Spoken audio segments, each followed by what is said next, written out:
विदुर नीति के उद्योग पर्व के 34वें अध्याय के प्रथम 4 श्लोक में व्याख्यान में हमने अध्ययन किया कि धृतराष्ट्र चिंतामग्न होकर महाप्रज्ञ विदुर को कर्तव्य कर्म की शिक्षा देने हेतु बुलाते हैं। विदुर जी धृतराष्ट्र की मन की अशांति को समझकर अपना मंतव्य प्रकट कर देते हैं। इसी संदर्भ में श्लोक संख्या 5 में विदुर जी कहते हैं,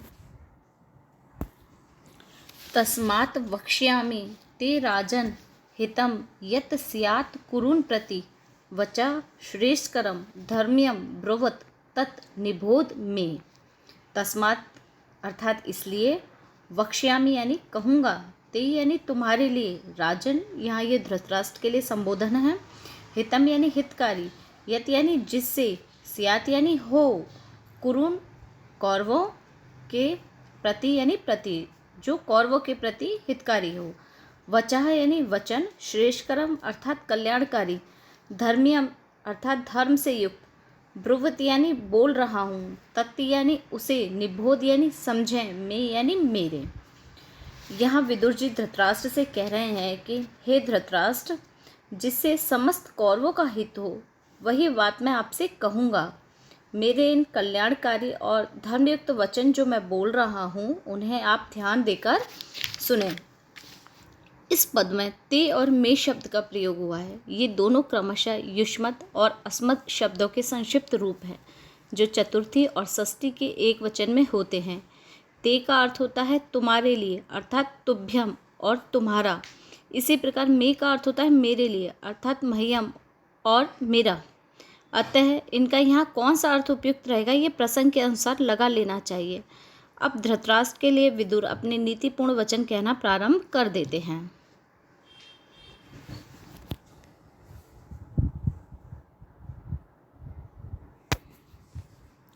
मिथ्येपेतानि कर्माणि सिद्ध्येयु यानि भारत अनुपाय प्रयुक्तानि मा स्म तेषु मनः क्रथ।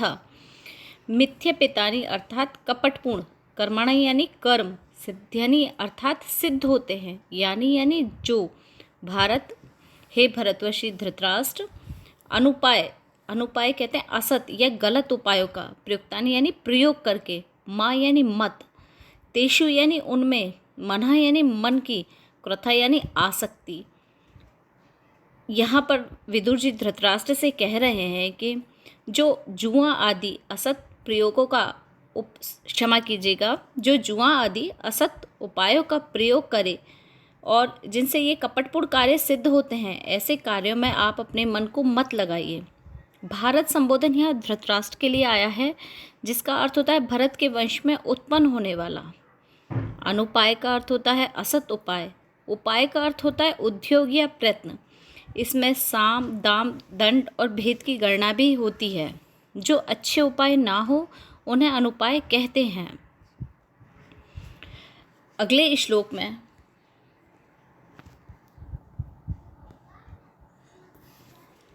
विदुर जी यहाँ पर धृतराष्ट्र को कह रहे हैं कि तथैव योग विहितम यतु कर्मम न सिद्ध्यति उपाय युक्तम मेधावी न तत्र ग्लेपयन मनः। इस श्लोक में विदुर जी धृतराष्ट्र को समझाते हुए कह रहे हैं कि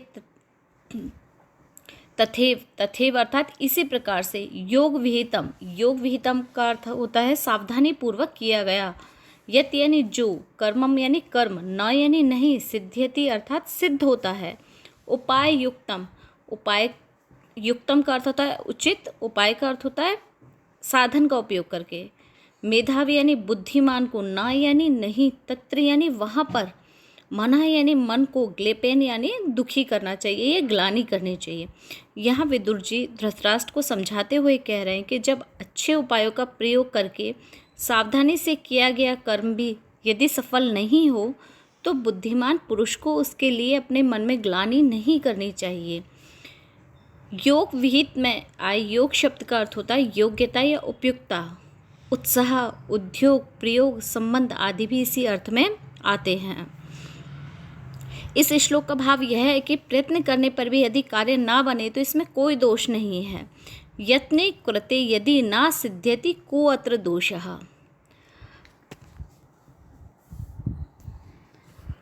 अगले श्लोक में विदुर जी कह रहे हैं,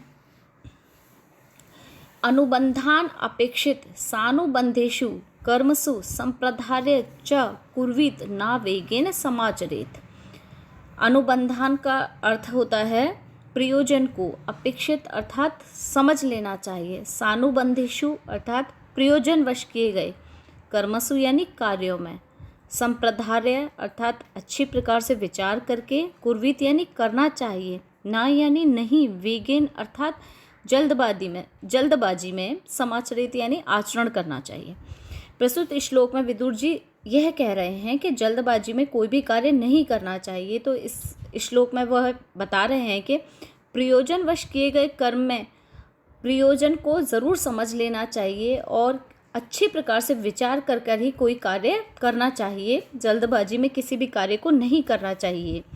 इस प्रकार के विचार प्राय सर्वत्र प्राप्त होते हैं। एक सूक्ति के अनुसार प्रयोजनम अनुद्देश्य न मंदो अपि प्रवर्तते, अर्थात उद्देश्य लाभ को देखे बिना ही मूर्ख व्यक्ति भी कार्य नहीं करता है।